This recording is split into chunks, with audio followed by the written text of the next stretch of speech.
Australia says wine delays at China ports are irritation. Minister for Trade, Tourism and Investment Stephen Chobo addresses the National Press Club in Canberra, Wednesday, June 6, 2018. Chobo said has described recent weeks-long hold-ups at Chinese ports of Australian wine exports as an irritation in a bilateral trade relationship that is thriving despite diplomatic tensions. Sean Davey, AAP via AP, Canberra, Australia. Australia's Trade Minister said Wednesday that weeks of delays at Chinese ports of Australian wine exports were an irritation in a bilateral trade relationship that was thriving despite diplomatic tensions. Australian wine and beef industry representatives are pressuring the government to patch up diplomatic differences with Beijing that the industries fear are impacting on exports to China, Australia's most important trading partner. Australia sees the major strain as its plan to ban covert foreign interference in domestic politics. Australia-based Treasury Wine Estates, one of the world's largest wine companies, told the Australian Securities Exchange last month that its wine was being delayed while going through Chinese customs. Trade Minister Stephen Chobo said Wednesday he had taken up the company's complaint with Chinese authorities during a recent visit to Shanghai and had had a high degree of success.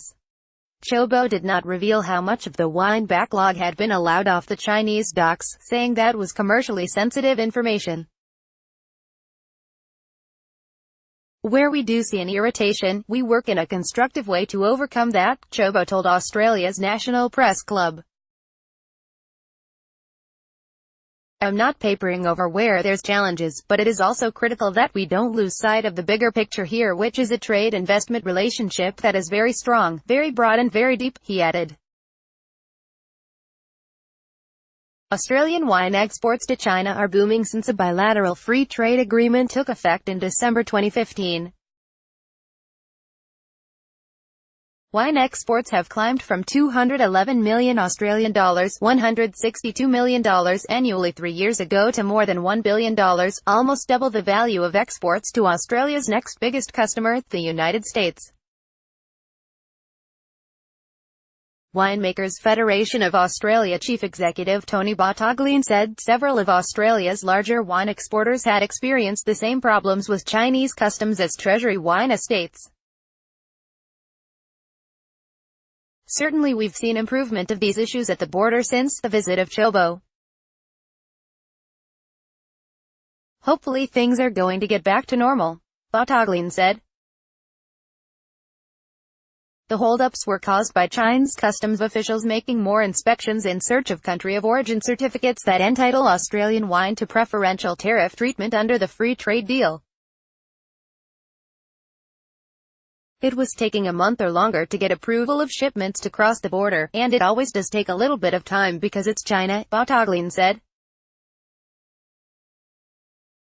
But we're now seeing inspections have gone back to what we would consider more appropriate levels and products are starting to go through, so hopefully it will continue, he added.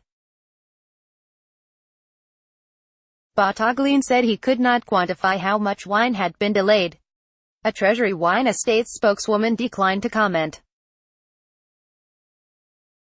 In Beijing, a foreign ministry spokeswoman defended the right of the country's customs officials to inspect imported products and suggested that talk of delays at Chinese ports was mere speculation. You say that it's delayed, spokeswoman Hua Chunying told reporters at a regular briefing. I wonder if this is a fact or merely speculation by certain people and companies from Australia. She said China and Australia's customs authorities maintain smooth communications. Chobo said he did not know for much longer Chinese customs officials would demand more paperwork for Australian wine. Product is moving and ultimately, I think that is an indication of the strength of the relationship and the open lines of communication, Chobo said. China's Foreign Minister Wang Yi last month demanded Australia take concrete actions to improve bilateral ties. Copyright 2018 The Associated Press. All rights reserved. This material may not be published, broadcast, written or redistributed.